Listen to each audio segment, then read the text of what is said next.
அளவற்ற அருளாளனும் நிகரற்ற அன்புடையவனுமாகிய ஏக இறைவனின் திருப்பெயரால் தொடங்குகின்றேன். فَأَزَلَّهُمَا الشَّيْطَانُ عَنْهَا فَأَخْرَجَهُمَا مِمَّا كَانَا فِيهِ وَقُلْنَا اهْبِطُوا بَعْضُكُمْ لِبَعْضٍ عَدُوٌّ وَلَكُمْ فِي الْأَرْضِ مُسْتَقَرٌّ وَمَتَاعٌ إِلَى حِينٍ. ஆனால் ஷைத்தான் அந்த மரத்தை வைத்து அவ்விருவரையும் வழி தவறச் செய்தான். அதனால் அவர்கள் இருந்த நிலையிலிருந்து அவர்களை வெளியேற்றிவிட்டான். ஆகவே நீங்கள் இங்கிருந்து கீழிறங்கி சென்று விடுங்கள். உங்களில் சிலர் சிலருக்கு பகைவர்களாக இருப்பீர்கள். ஒரு குறிப்பிட்ட காலம் வரை உங்களுக்கு பூமியில் வசிப்பிடமும் அனுபவிக்க வாழ்வாதாரமும் உண்டு என்று கூறினோம் என்று அல்லாஹ் சொல்கிறான். ஷைத்தான் வழி தவறச் செய்தான். அவனுடைய நியத் நோக்கம் நல்லடியார்களை வழிகெடுப்பது. அப்படி அந்த மரத்தை வைத்து வழிகெடுத்தான்.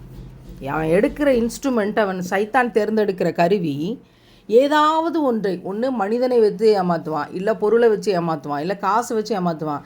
ஆதம் நபியுடைய விடயத்தில் இந்த மரத்தை வைத்து வழி தவறச் செய்தான்.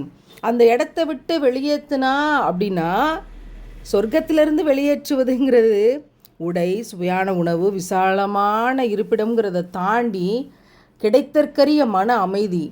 அந்த மன அமைதியை விட்டு வெளியேற்றினார். குறிப்பிட்ட உணவும் குறிப்பிட்ட காலம் வரையிலான ஆயுளும் பூமியில் உண்டு. அதற்கு பின்னர் தான் உலக முடிவு நாள் ஏற்படும்.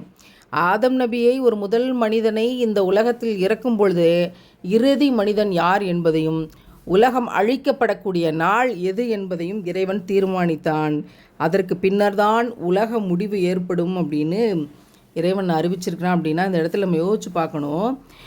எந்த உயர்ந்த நிலையில் இருந்தார்களோ அதிலிருந்து அவர்களை ஷைத்தான் வெளியேற்றி விட்டான். ஒரு நல்லடியார் இருப்பார், நிறைய இறைவன் மீது பக்தி கொண்டு நல்ல விடயங்களை செய்து கொண்டு இருப்பார். சைத்தான் ஏதாவது ஒரு இடத்துல வழிகெடுப்பான். அது பிறகு ஒரு உயர்ந்த ஸ்தானத்தில் அல்லாஹ்விடம் இருந்து வழி தவறி ரொம்ப கீழான நிலையில் தள்ளப்படுவான். ரொம்ப கஷ்டப்பட்டு 100 படி அல்லாஹ்வை நோக்கி ஏறி இருக்கிறோம். சைத்தான் டமால் கீழே தள்ளி விட்டு உருட்டி விட்டுருவான். பார்த்தா முதல் படிக்கட்டில் மறுபடியும் நிற்க வேண்டியிருக்கும். அல்லாஹ் கேட்குறான், ஆதமே ஏன் இப்படி செய்தீர்கள்?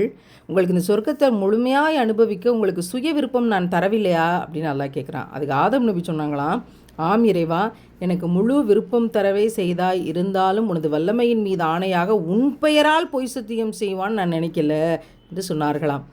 இன்றைக்கி பொய் சத்தியம் செய்யக்கூடியவர்கள் அல்லாஹ் ரசூலின் பேரில் செய்கிறது தான் நிறைய பேரை பார்க்குறோம். இது போன்ற சைத்தானிய தீண்டல்களிலிருந்து, மனிதர்களிலிருந்து இறைவன் நம்மை பாதுகாக்கட்டும்னு அதிகமாக துவா செய்வோம். இறைவனை பாதுகாப்பவன் கருணையாளன்.